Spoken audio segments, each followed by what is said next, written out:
Allez, on plonge au cœur de l'affaire Buitoni. On va décortiquer ensemble ce scandale pour comprendre comment notre système de sécurité alimentaire industrielle est censé fonctionner et surtout ce qui se passe quand il s'effondre.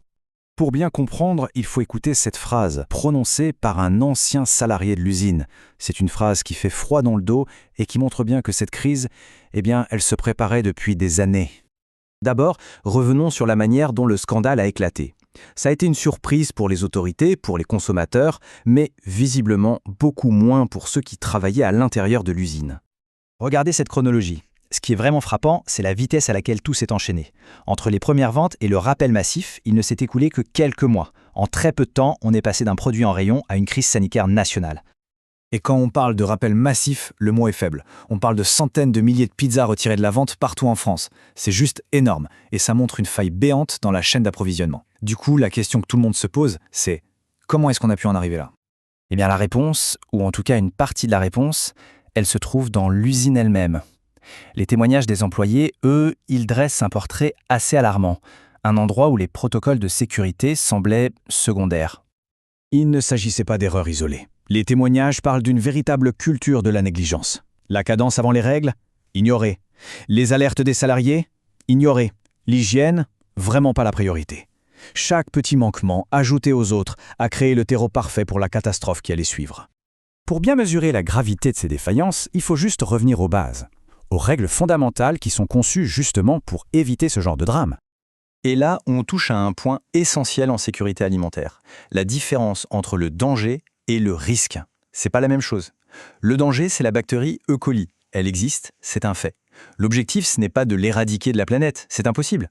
Non, l'objectif, c'est de maîtriser le risque, c'est-à-dire la probabilité que cette bactérie se retrouve dans la pitla et rende quelqu'un malade.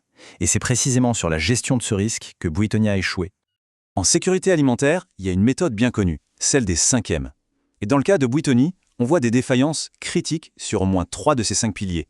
La main-d'œuvre, avec le manque de formation et de respect des règles, le milieu, c'est-à-dire l'hygiène des locaux, et enfin, la méthode, les procédures qui n'étaient pas suivies. Forcément, une défaillance d'une telle ampleur, ça ne pouvait pas rester sans conséquences, ni pour l'entreprise, ni pour l'État et ses agences de contrôle. Face au scandale, le gouvernement a donc réagi. Avant, les contrôles étaient partagés entre deux grandes administrations, d'un côté la répression des fraudes et de l'autre la direction de l'alimentation. Le problème, c'est que ça pouvait créer des failles, des angles morts. La réforme a donc visé à créer une police unique de la sécurité sanitaire pour unifier les contrôles et, en théorie, les renforcer. Mais cette réforme ne fait pas l'unanimité. Certains syndicats, par exemple, soulignent un possible conflit d'intérêts. Le ministère de l'Agriculture se retrouve à la fois à devoir promouvoir l'industrie agroalimentaire et à la contrôler, juger partie en quelque sorte. La question de l'indépendance des inspecteurs est donc posée. Alors, avec tout ça, qu'est-ce qu'on doit retenir de cette affaire ? Quelles sont les leçons pour nous tous qui achetons des produits transformés ? On peut en tirer 4 leçons principales. La première, c'est que tout part de la culture d'entreprise. Ensuite, que les contrôles de l'État ont leurs limites. Ils ne peuvent pas être partout, tout le temps. La traçabilité est aussi cruciale, c'est ce qui a permis de rappeler les produits. Et enfin, et c'est peut-être le plus important, cette affaire nous rappelle à quel point la confiance du consommateur est fragile. Des années pour la construire, quelques semaines pour la détruire. Les réformes sont là, c'est vrai.